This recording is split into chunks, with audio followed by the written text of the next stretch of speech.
Lembaga Adat Dayak Kabupaten Barito Utara, Kalimantan Tengah telah melakukan sidang adat terhadap perusahaan sawit PT Multi Persada Grata Megah yang beroperasi di wilayah Kecamatan Lahai Barat. Sidang adat dilaksanakan di Aula Rumah Betang Muara Teweh pada Senin 14 Februari 2022. Pada hari ini Senin tanggal 14 Februari.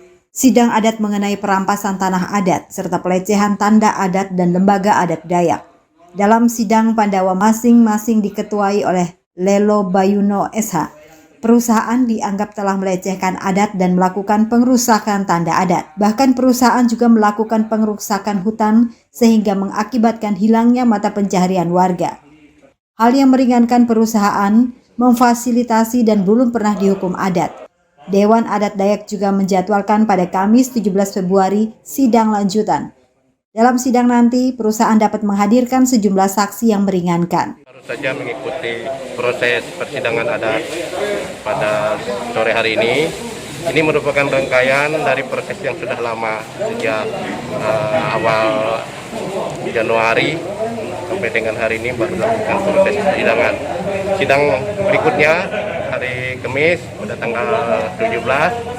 Kita harapkan itu pada sidang hari Kamis, sidang kedua itu para pihak membawa barang bukti dan saksi serta menyampaikan argumentasi mereka, pembelaan mereka.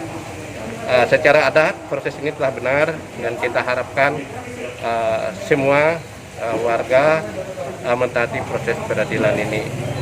Dan untuk di kemudian hari proses peradilan seperti ini akan tetap kita lakukan terhadap kasus-kasus yang besar. Kalau kasus-kasus yang kecil cukup ditangani oleh para damang di tingkat kecamatan. Ya. Saya rasa kita juga mengapresiasi pemerintah daerah yang telah membantu kita memfasilitasi persidangan ini sehingga berjalan, dan selebihnya mungkin dari Ibu Siti Fatimah. Ada yang perlu peradilan adat sendiri ini Pak yang terjadi di Barito Utara sudah berapa kali? Ini baru yang pertama kali. Pertama kali. Ya, yang pertama kali untuk kasus yang besar seperti ini. Dengan terlapornya PT MPG gitu. Ya, sebagai terlapor PT MPG dan yang melapor adalah masyarakat di sekitar perusahaan tersebut. Berarti tercatat baru satu kali ini ya. Di Barito Utara yang peradilan adat itu sendiri lah. Tadi kalau kita melihat tuntutan sebenarnya penjelasan dari Dewan Adat Dayak Kabupaten Barito Utara tadi sudah selesai. Pada intinya saya berharap semua orang-orang yang datang ke bumi Ia Mulik Bengkang Turan ini harus mengacu kepada prinsip di mana bumi dipijak, di situ langit dijunjung.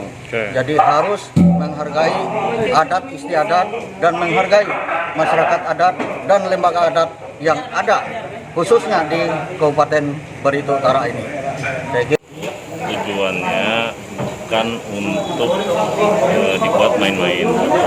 Kedua, ada unsur keseriusan di situ, sangat serius karena menyikapi permasalahan yang bisa membesar dan berakibat pada hal-hal yang tidak diinginkan. Yang selanjutnya lagi, peradilan adat yang dibuat ini sebagai bentuk merestrukturisasi daripada kejadian hukum yang terjadi di lapangan yang biasa disebut dengan restoratif justice. Nah, kalau sudah terjadi restoratif justice, rasa persaudaraan yang sudah terkoyak, rasa-rasa persaudaraan sudah ada benci, itu akan terjadi konsensus, akan menyatu lagi, sehingga pihak perusahaan dan masyarakat itu bisa saling bahu-membahu untuk membangun bangsa ini, untuk membangun Barito Utara. Nah, itu tujuannya dilakukan persidangan ini. Bukan hanya untuk sekedar menghakimi si A salah, si B salah, tidak, tapi arahnya ke sana. Sehingga terjadi perdamaian di bumi Barito Utara, masyarakat yang ada di sekitar perusahaan bisa menjadi harmonis dengan perusahaannya yang berinvestasi di sini pun bisa menjadi nyaman dan berhasil. Itu Dari Barito Utara, Syarbani Mardedi melaporkan.